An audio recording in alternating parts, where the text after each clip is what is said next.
Hey guys, welcome to these comics reviews number 12 of 2025, volume 2. Yes. All right, we actually have quite a few issues to get through today. We're back up to doing 8, all right? And I almost forgot. I think I have one honorable mention. With my Nightwing, the new Nightwing that came out. That's right. Because the story is still pretty good, nothing too crazy story-wise, but one of the a recent villain that I'm pretty sure is brand new because I don't remember anything. I've not really heard much about him, but he is some sort of apparition type thing for the Cirque du Sin. And why I'm bringing this up is because I straight up feel like they're doing something new that I haven't seen DC do, which is I'm pretty sure the villain straight up talks to us. Like breaks the fourth wall? Yeah, because there's the Joker does that every now and then. I haven't read too much of the Joker like that. No. But because there's one part where Nightwing is pretty much on the edge of death, and this dude, and the villain comes up out of nowhere and starts doing his little monologue and everything, and basically saying how okay, yes, I am the entity of entertainment and whatnot. I've watched this kid grow up because he grew up in a circus and whatnot.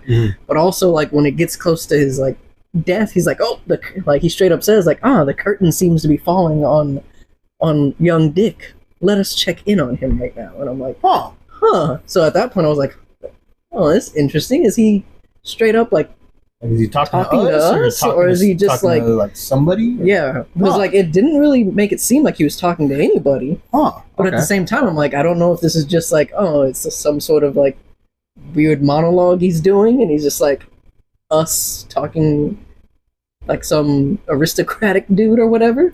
But it kind of reminds me of a Gentleman Ghost type deal that you're talking about. Yeah. But yeah, I don't think Gentleman Ghost has ever been, fourth wall breaking or anything like that. I know the Joker has. The Joker has broken the fourth wall every now and then. I've heard about him doing that sometimes. He suffers from hyper sanity, where he knows he's in a comic book, but then again, so does Deadpool. Yes. Yeah. But yeah, that's why my honorable. I'm still liking it. Overall, I give this new issue a good 3 out of 5. Which issue? Nightwing number, what is it? 123. Yeah, 123. Yeah. All right. But yeah, it was that little bit was okay, this deserves a mention. I feel deserves a mention. So. Alrighty. So off screen, Nightwing number 123, the most recent issue. Honorable mention. Go ahead and pick it up. Let me see here. We're going to start off with When I Lay My Vengeance Upon Thee, issue number 3 from Boom Studios. So issue 1 and 2 we've covered before, and number 1, fantastic. We loved it, or I loved it. I was the one that read that one. Number 2, it didn't keep the momentum going. Issue 3, the momentum is about the same as issue 2. You get more questions and almost zero answers whatsoever, so the mysteries keep piling up with no payoff whatsoever. Whereas issue 2 actually showed straight up supernatural horror type stuff. Then now we're getting into the part where it's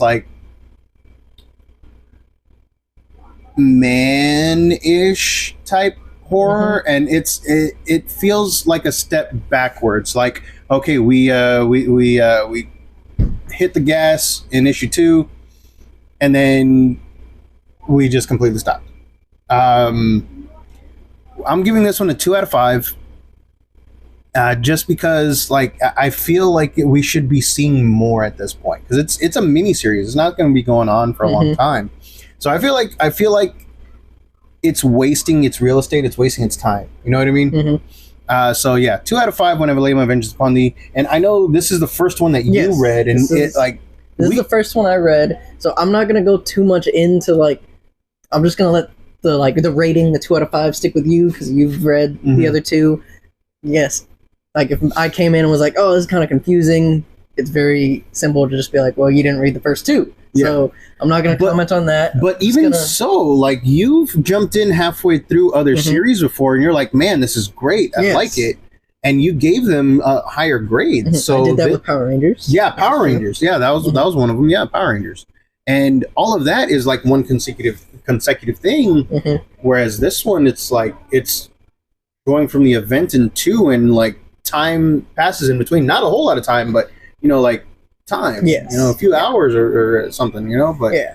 But and if it didn't grab you, then I don't think it did its job. Yeah, like to me, that one's a slippery thing to say because like always the easy way around that is just someone being like, "Oh, you didn't read the first two." Like I can't really comment on that.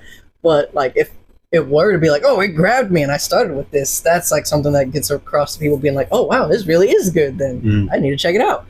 So I'm not gonna say too much about it. It was kind of confusing, but I will comment more on like the design, the artness, where the dude in this straight up looked like a blend between Morgan Freeman from Seven and Mahershala Ali. He straight up kind of looked like that. I kind of got like Seven vibes from it almost too. Kind of, yeah. And also, I will say, whoever, like the art team on this, they're definitely having a fun time with it because there is a part in there where the car flips over, people are upside down, and they straight up write the thought bubble and everything, like the word bubbles upside down. So you kind of got it for that one panel. You got to like either tilt your head or turn the comic upside down and stuff to read it. And I'm like, okay, whoever you are writing this, you're having a good time. You're enjoying it. So that was pretty funny. That was pretty good. All right, so When I Lay My Vengeance Upon Thee, issue number 3. We're giving it a 2 out of 5. Moving on to Giant Size Special Dreamweaver. Yes. I have no idea if this has ever been in a comic before or it has like groundwork laid somewhere else that I haven't read. But I thought it was supposed to be a one shot, but it starts off, and you had said this earlier when after you had finished reading it, and when I was reading it, I saw exactly what you were talking about. It opens up with an aging superhero, and they're feeling their age kind of thing, and it really reminded us of Batman Beyond, the very first episode where Bruce is starting to feel his age, and he ends up grabbing the murder stick.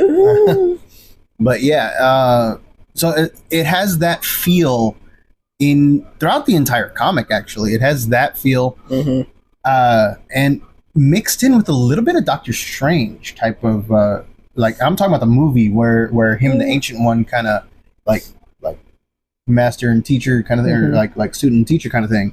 So like I enjoyed most of it, but at one point time travel shenanigans get involved. There's Cthulhu type stuff going on. I don't really know if it was time travel. No, that was straight up time travel, I think. Okay. I like we said, it's very confusing.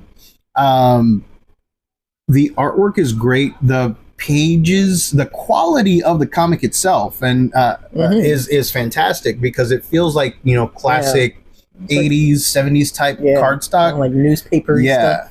But the actual storyline is intriguing. If there is an issue 2, because this one ends on it to be continued, if there is an issue 2, I think I would be okay reading it for another review.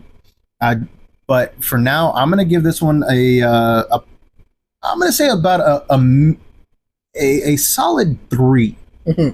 A solid 3, nothing fantastic, nothing crazy amazing, but it is a decent enough story to get you like, I kind of want to see what happens next, and like I said, the artwork is pretty good. The pages makes you feel like reading something back in the day.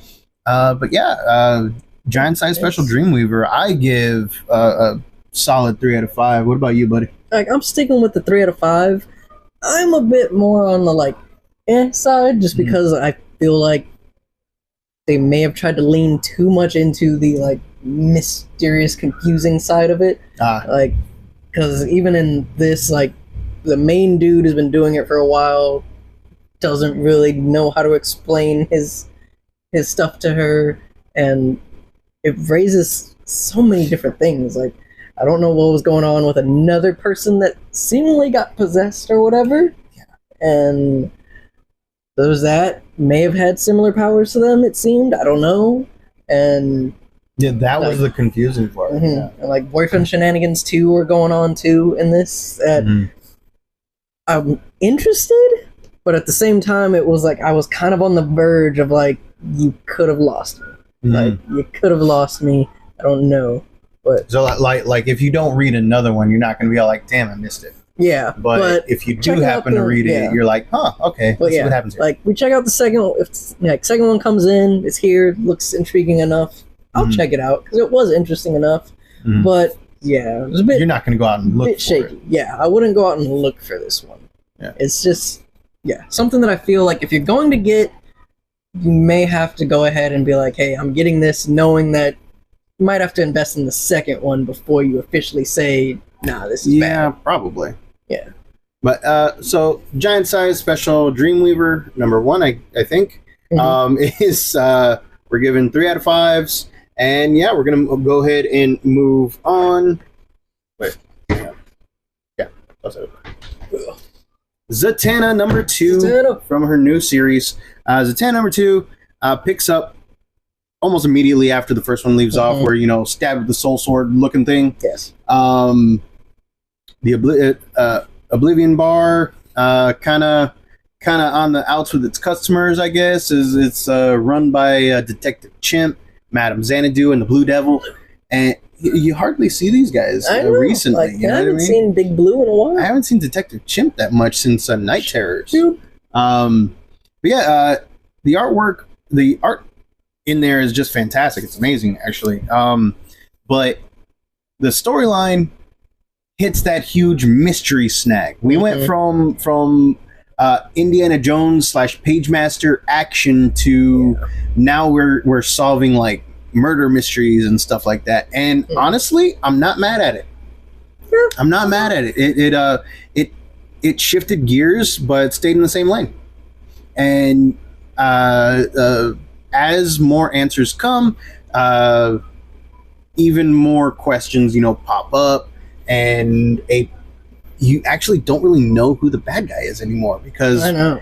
There's a scene in there where you see what you think is supposed to be the bad guy, but then they're messing around with some other people who may be the bad guy, and you're like, what's going on here? But yeah, I give this one what did I give that? I give this one a very positive 3 out of 5. Zatanna #2. I'm gonna give it a 3 out of 5 as well. Maybe not as positive as yours, but I will say it took me a little bit to get back to where you are in the story. Like at the beginning, I kind of was like, "Wait a minute, I don't really remember. I don't really remember where we were at here." I was like, "Why does she got a sword in?" And it took me a little bit of time. It is kind of cool though too, because like part of the story in here is her trying to figure out how the heck she gets this sword out of her. Evidently, it's obviously it's a magical sword. She can't just pull it out. Every time she tries to pull it out, it's still stuck in her. And it's kind of like sometimes I was like, but it's also kind of giving me that like, where the heck does this thing go? Because there's times where, all right, it's there, it's sticking out obviously, but then in other spots, can't see it. It's gone. It's magic. And I'm like, oh, okay, so it's just. But it's just like, oh, okay. You can just.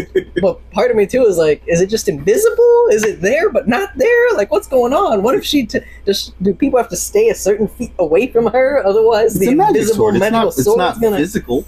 Just saying, bro. At times, magic can be wonky at times if you have a mind like mine. Yeah, I'll give you that. I'll give you that. Can I would I be able to give her a hug without getting punctured myself?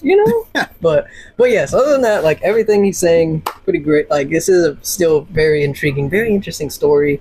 It's very magical, like everything on it. The art style, that's how I describe the art. It's magical. There's stuff going on everywhere. Honestly, I think the artist on this one is on par with Alessandro. Oh man, I'm spacing on their name. They do all the interiors for the Moon Knight series that I really like.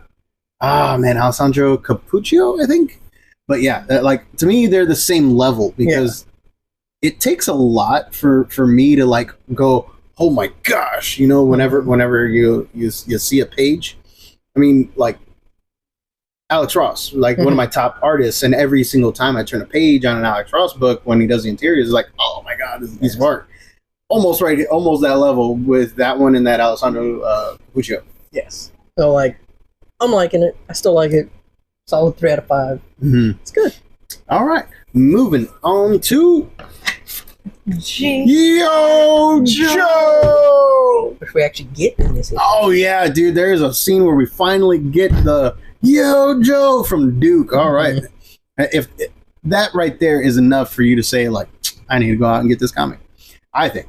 But yeah, G.I. Joe number 5 starts off pretty much immediately after the last issue where the captured Joes arrive at Destro's base. Cobra Commander is convincing Brainwave in order to make a Brainwave bomb kind of thing. And Destro's just pissed off at Duke. Yes. Yeah, just hates Duke. And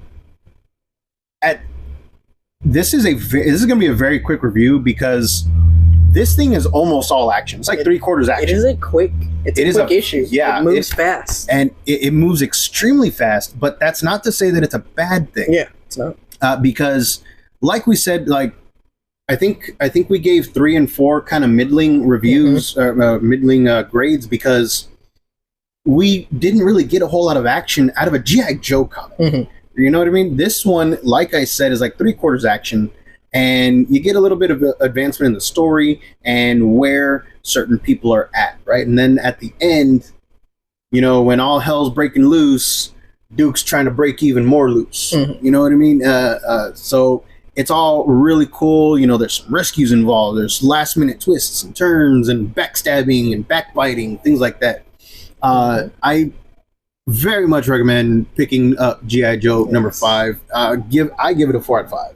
I'm gonna stick with the same 4 out of 5, just because it really feels like this, like the team that's working on this, really is in tune with like, okay, the kind of people that are gonna be reading this, because it is like, okay, we gave you first 2 a lot of pretty good action, second 2, all right, let's give some info, lay the groundwork, lay the story, and now it's like, okay. We've laid the story, we've laid the groundwork, we're back to the action. Because it's like we've built up, given you enough information. We do it again in an issue like that. Probably going to get a little boring, what the heck's this going to? I don't know, man. I think the next issue is going to be, because, you know, we've had the first 2 issues and they were pretty much action-y. And then 2 issues after that, like you said, you know, context, storyline, all that stuff, plot details. I think we're in for another 2 issues of action. Yeah, like I'm pretty sure we are going to be in for at least maybe one more action. Might be a hybrid, a half and half, just because of how it ended. I got you. How it ends with, like, and usually 6 issues is the story arc. All right, yeah, like a certain 2 people finally coming to head. Like probably going to be a little half and half, but I just think they like really know they're doing a great job at laying this story out. The team really gets how to update the Joes for today's society and today's audience. Not unlike a certain Herculoids team that we've been reading. But so they're definitely doing a great job at knowing how to lay the story out and just keep you into it. Feed you the info you need, the setup, but keep it interesting. And then okay, we've set up enough. Let's give you some action, and now we might be back to other things. You know? So definitely pick up G.I. Joe number 5 on sale now. 4 out of 5. 4 out of 5. Yes, all right, moving on to The Flash. Absolute Flash number 1, new this week. The latest title in the Absolute Universe. Yes, and it is great. The artwork is amazing. It works. It is both clean and chaotic, which let me put it this way. It's both clean artwork, art lines, and chaotic when it needs to be. Yes. When everything's just getting too much for the Flash or Wally, because it does follow Wally, it doesn't follow Barry. Barry does make an appearance. Yes, he does. Barry does make an appearance in 2 forms, actually. I'm not going to tell you what those forms are, but suffice to say, fans of a certain epic 12-issue series may be like, hey, I see what they did there. But this one opens up. Wally, he's like fish out of water kind of thing. He's following his dad around. He's 15. He's an army brat, it seems like. Yeah. He's an army brat, and his dad's like an army researcher. So he's having to follow him through all these places. and he never really connects with anybody. Never really like talks, bonds, nothing, right? And you kind of get from the dialogue that was how he was with his mom. Like he you know, connected with her.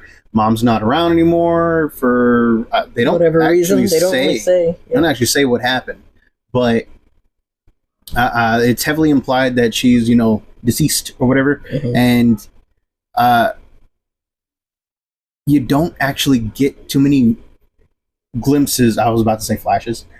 Too many glimpses of Wally doing his Flash thing, but there's intercut like flashbacks that may or may not actually be flashbacks and may instead be time travel. So that was a little confusing, but it works because the allegory for this is for like Wally hitting puberty kind of thing. So confusing times, confusing abilities, things like that. You get a glimpse at some of the rogues, which popped in at a very strange time, and you have no explanation as to what's going on with that. There's some time jumps, like I said, here and there, and it is a well done, well crafted story so far. And yeah, I highly recommend it. Absolute Flash. I'm giving it a very positive, very, very, very recommended 4 out of 5. What do you think? I'm gonna stick with 4. I was on the verge of whether or not I want to give it a 5, but I'm gonna stick with 4. I'm right there with you, like teetering, man, because it's fantastic. Yes. It is. Yes. But it doesn't have. I don't know. It's missing something, but I can't quite put my finger on it because I think that's kind of why I'm. You know what I mean? Like, I'll go ahead and stick with the 4. To me, the like flashbacks weren't as like I didn't really think they were. I didn't really think they were like time traveling. I just kind of took it to because it's definitely like 2 days. He's recently got his powers. Like it says like 2 days at the beginning. I'm pretty sure, and I didn't take it as time traveling. I took it as everything in him is racing. Like his mind, like his thoughts and everything are just going so fast that he is kind of just like tripping over each other, and he's like vividly ended up remembering all this stuff. That's how I kind of took it. Okay, I could see how you could think that. I still think it might be his mind or something time traveling. I don't know, but that's the confusing part for me. That I'm not. I think that's why I didn't give it a 5 out of 5. Like that run right there, it lacked the cohesiveness, or coherentness, I guess. But yes, like I like it. It is a very nice, interesting take on the Flash, on a new version of the Flash. It's very interesting. Certain stuff happens to a certain character. I'm not too sure if it actually is that permanent. Yeah. So like especially because I like the name of this certain issue. It's like a play on a very classic, very beloved Flash issue, where you got the Flash of Two Worlds, and this one is like it was a flash on Two Worlds or something like that. Like it is. I think the name it's on the front, front page. Yeah, so much of the front here. Let's see. Oh, hang on, not there. We need to flip the page again. Yeah, and look, and this isn't really a spoiler, but look at this splash page, okay? Yeah. The Flash page. All right, and it's pretty amazing. Let me see. Flash. The Flash, Absolute Flash in of Two Worlds. Yeah. Of Two Worlds. I'm just saying, yes, it's I like it. Very nice. Certain stuff going on that I'm not too sure like is gonna stick for a certain character, and I'm excited to see where it goes. I'm excited to see where it races off to. So that being said, I'm a little bit miffed with all the DC stuff that we've been reading because they have dedicated 5 friggin' pages to Absolute Martian Manhunter, and I'm just not excited for that series right now. Yeah. Obviously, we're going to have to review it because like there's only a 5-issue preview, but I'm not a fan of the artwork so far, and that's it. That has been in all of the DC comics that we've been reviewing tonight. That 5-page preview, 4-page preview, something like that, and I don't know, man. We'll have to wait until next week because it does go on until next week. Yeah, but so far it seems like it might be the weakest of the absolutes to me. It's weakest interest, like intriguing wise to me. But even from the preview, it's kind of like this may be the weakest story wise. And this is pure speculation.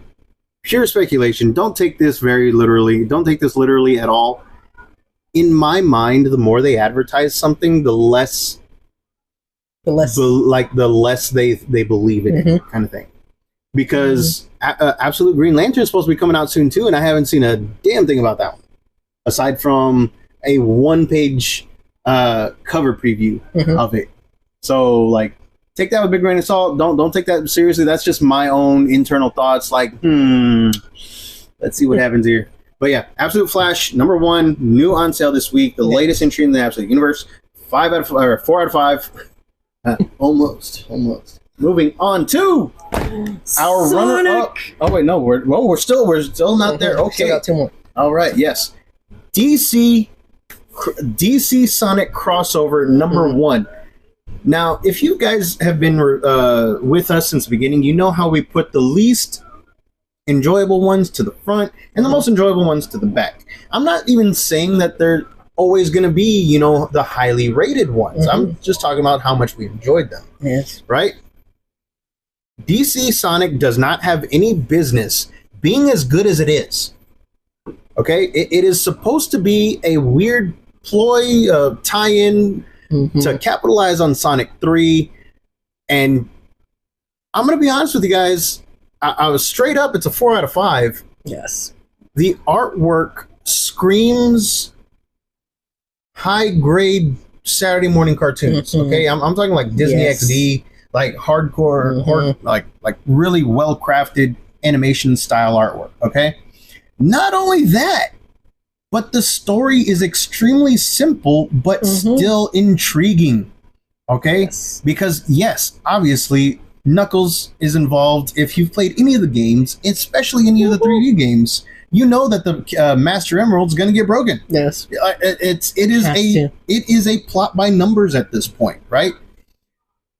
Where you don't know what happens is Darkseid is after the anti-life equation, just like always. And what does he need? The emeralds. Yes. What can stop him? The Master Emerald. Bam. Okay. Straight line, right? No, not a straight line. All right, we got some loop-de-loops with all of Team Sonic, or his besties, whatever you want to call them, because they're not even really a team. They're just a bunch of adventurers that just hang out together and do stuff and help people when they can. And they say that in there. We're not really a formal team. Yeah. The Justice League pops in because they're following Darkseid, and there is no...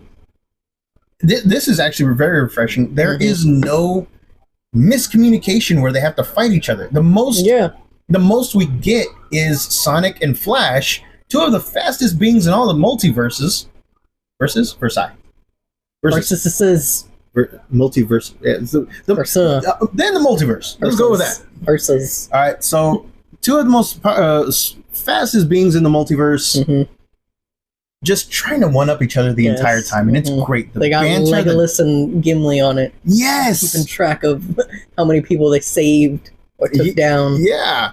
And then Sonic just like, oh, wait, we're just... I wasn't counting the ones from before. He's all like, wait! Which I think, I'm sorry, Big Blue. I'm sorry, Little Blue. Respect, much love to you. But the ones before don't count. Flash didn't know about those. Flash wasn't there for that. Yeah, they don't count. They don't count. I don't think they count. Flash got you by one. So, and then you have the pairing offs, because for every Justice League member, there's also a member of, Sonic's buddies, his team, whatever. And Amy Rose teamed up with Wonder Woman. Yes. Obviously, Shadow's going to team up with Batman. And I love their interaction. They have one verbal interaction. Yes. And it's basically Batman saying, "Quit your crap. I'm calling you out on your crap. Happened to me too. Let's just get stuff done." Yeah. And that's basically all they say to each other. And the rest of it is just like, it's just, and then go. It's fantastic. I love the interaction between Tails and Cyborg. I don't know much about Silver. Apparently, he's a telekinetic from the future. I don't know too much about him either. But I loved how him and GL Jon Stewart interacted. I loved it. It's so weird. And then obviously, not Flash. I don't know why I keep saying Flash. Superman and Knuckles are the last ones to team up, and everybody's exchanging their backstories, and you get random pieces like intercut, like they're halfway through a conversation, and Knuckles and Superman's telling him about his plan, and Knuckles is just like, "Whoa, you've had a life. I mean, like, your home planet hurts you. That sucks." But yeah, it's so good. The interactions, the writing, it's funny, and it gets you going. And this is about half action, actually, and it's pretty good, well crafted action with the parademons and the teams coming together. So yeah, I highly recommend picking up DC Sonic crossover #1. I'm sticking with the whole miniseries. Yes. I definitely am too. Yeah. I'm not gonna add too much because this is one of the ones where I'm like, it's straight up. It does feel like just a Saturday morning cartoon special. You're woken up, you got your bowl of cereal, you're eating it, you're watching, you're enjoying. Hits you with that to be continued at the end, and you're like, mother. Yeah, like, I really wanted there to be more because oh man, the face turn. It gets going, It's something dealing with Sonic. Sonic doesn't want to be slow; he wants to get to it. Yeah. So it's like, yes, you got your nice dialogue, everything's great, and like I said, I'm not gonna say too much because this is one of the ones where I could see myself maybe giving away a little too much, giving away some of the jokes, some of the banter. So yes, I don't want to ruin it. So I'm just gonna keep it with 4 out of 5. 4 out of 5. 4 out of 5. All right. Like we said, DC Sonic crossover, 4 out of 5. Highly recommend this one. It came out of nowhere. I didn't think, like I said earlier, I was not expecting it to be as good as it was. I thought it was going to be like one of our number 1 or 2s. Oh yeah. In the order, but I greatly enjoyed it. Yes. Like I wasn't when I heard about it, I was like, okay, I got to check it out. Yeah. But I didn't think it was going to be this. I remember when you said, "Yeah, hold me back a 1. It's a number 1. We'll see." And now it's like, bro, oh man, I'm all for it. Yep. Now, runner-up to Comic of the Week, we have One World Under Doom number 2. Oh my gosh, this one, it still has not shown how Doctor Doom is pulling off nefarious things. Yes. They're leaving that to the side stories, but at the same time, nothing in the side stories has shown that he's actually lying. And everything in the side stories, he explains in the main one. And I gotta be honest, man, I'm finding it really hard to root against Doctor Doom on this one. The dude is building schools and and they're not like indoctrination things as the Fantastic Four have found out. They're not there for brainwashing. They're not there for anything aside from education. And I gotta say, man, I'm finding it hard to root against Doctor Doom. Yeah, especially since it goes into his a good portion of this comic is Doom talking with the only person that he really respects, really loves, really anything, Valeria, right? Yeah, Valeria. Valeria, his goddaughter. And it's and it goes into his thought process of it. And when you hear it, it's kind of like, dude's kind of got a point. It's like, okay, I see what you're doing. I see why. And it's one of those things where he's like, look, Valeria, I do not lie to you. You're like the only person that I never lie to. I tell everything up front. But since it's a comic book and you kind of got to draw the story out a little bit, it's just like, even she's like, okay, uncle, tell me what you're doing. Tell me why. And he's just like, I would tell you, but I just got to show you because it's easier to do it that way. He just gets her to the point where he's like, look, you've said that, okay, chaos this way is bad, can't live like that. And he's like, you're right. You're right. Now think about it. That's basically how the world was before. And now I've gotten it under because dudes open borders and everything. There's no more war and stuff like that. It's hard to be like, Doom, I want you to stop. I want this to be over. And that's actually one of the points in here. Like, actually, no, I better not, because that is getting into straight up plot spoilers right there. Because even the talk with Valeria was already put out there that he would like, because you have to have Valeria and Doom talk at some point, because like you said, yes, Doom actually straight up never lies to Valeria. He omits certain truths, but he never outright lies to her, things like that. And same thing with Valeria, she never outright lies to Dr. Doom, some minor like omissions, but never outright lying. And she's just like, I'm not going to tell anybody that we talked. It's just I gotta know. I gotta understand. Make me understand. And the two of them reach an understanding, but at the same time, Valeria's all like, I still can't give you my support. 100% behind this. I'm still not 100% there, but which is kind of like where myself and I feel like a lot of other readers will be at too. That's kind of like where we're at too, where it's like at the same time history you're thinking, says something else. Something's got to be up, but at the same time you're like, there's a lot of good stuff happening. Like, I'm doing a lot of good stuff, but it's Doom. And then so. This one may be a bit of a spoiler, but I'm going to keep it as vague as possible. Okay. I'm Yes. going to try to keep it as vague as possible because I do have to voice my frustration on here as to why I don't think that this should be Comic of the Week. Yes. It repeated a trope that I think was started with Civil War #5 way back in the day. And in Civil War #5, you know what? I might be thinking about #6, where Captain America met with several underground villains in order to add numbers to their ranks against the Registration Act. Yes. And the Punisher came in and he was like, nope, not on my watch. Bam, bam, bam, bam, bam. And Captain America just started beating the ever-loving crap out of Frank. And Frank was just like, no, like, I do the bad things. You don't do the bad things.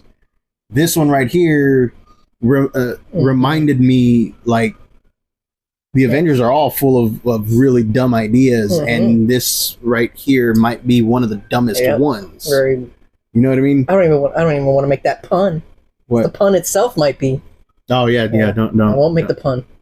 But I shall resist. I shall resist. But yeah, it leaves off. The way it leaves off is why I don't believe it should be Comic of the Week. Yeah.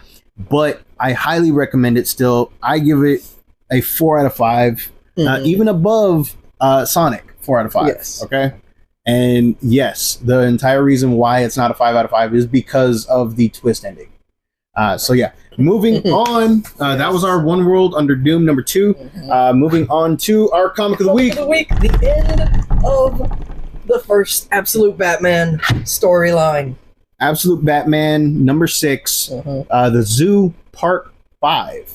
No, it's part 5 because the flashback was not part of the zoo. Okay. What, right?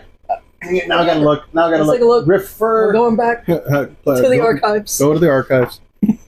All right, hang on. Let me see here.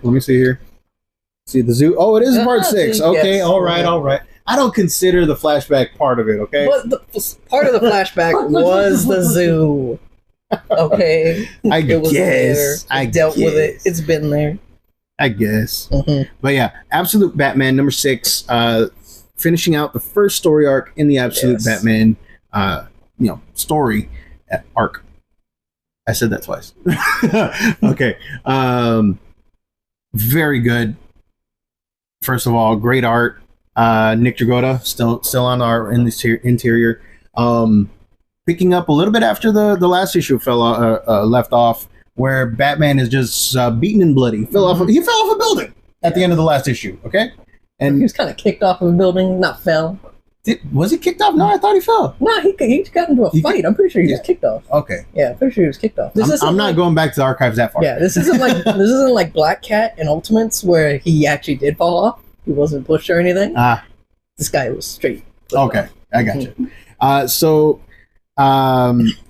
makes his way to Waylon Croc Jones's gym during this whole, purge, basically. It's basically the purge with added influence too, because it's not straight up like Black Mask wasn't just like, hey, I want y'all to do crime, go ahead. He's straight up like, he provided the weapons, Provided the masks, all that and stuff. The mask straight up, it makes it feel like It's a heads-up GTA display, because yeah. it's like you get a HUD, and also at the bottom it's like, hey, if you rob take out- someplace, you get $50. You unalive somebody, you get 100. You unalive this specific person, cha-ching. Yeah, and so while Gotham City is straight up going to hell in a handbasket even faster than it was before, Yes.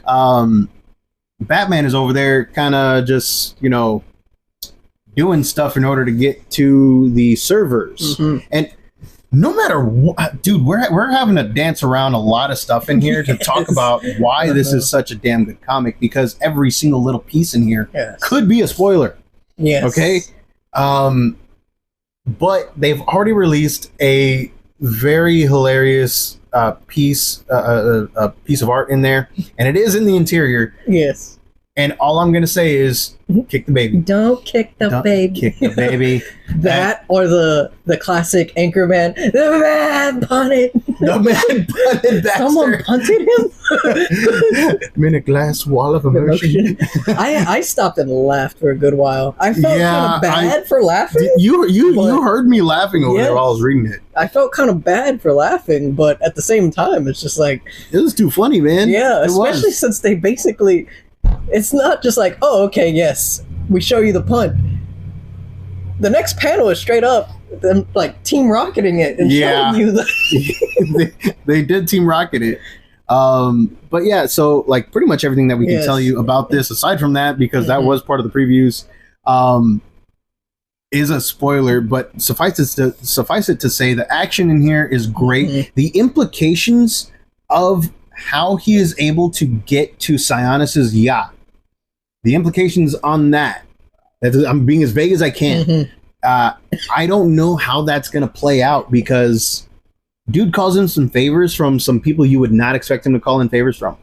At least, the normal Batman. Yes.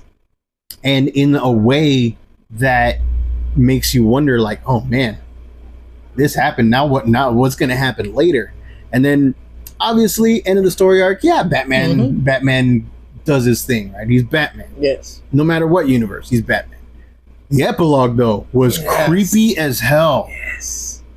He We looks get a a pale lot different from what he looks straight from up what he terrifying. looked- from what the tease we got at the end of the first one. So this one, spoiler, I will do a spoiler on this because we can't talk about this scene at all unless we do the spoiler. So 3 seconds. 1, 2, 3. We're talking the Joker, okay? Yes. The epilogue is 1 page, and apparently Sionis was reporting to the Joker. It seems like all of his, other than the major ones that are in his friend group, it seems like all of his other major ones are going to somehow be under this guy, under him, because he calls in somebody else evidently. Yeah, he calls in Bane. Yeah. Like I said, we're doing spoilers on just that page. That one? Okay. Just that page. I don't know if we were going to leave just a little bit away from him, but okay. No, because I got to talk about this whole dead baby thing. Okay, because I was like reading it, and I'm like, dude, what the hell is this? The Joker is straight up covered in what appears to be fetuses. Like, he's wearing them like a friggin' fur coat. And it looks like he has blood being pumped intravenously to him. Looks like he's smiling too. Yeah. Which is interesting, because didn't they say in the first one he was called the Joker because he doesn't laugh? Yeah, because he doesn't laugh. And smiling ain't laughing. Fine. Smiling ain't laughing. Fine. We can go with that.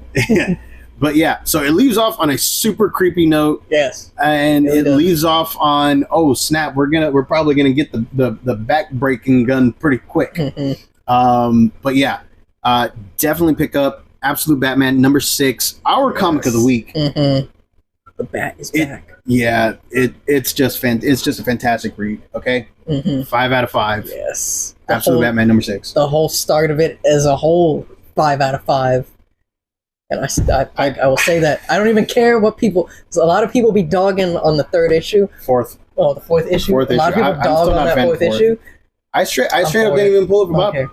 I like He it. made me pull it for him. Mhm. I'm like, dude, you don't need to read it.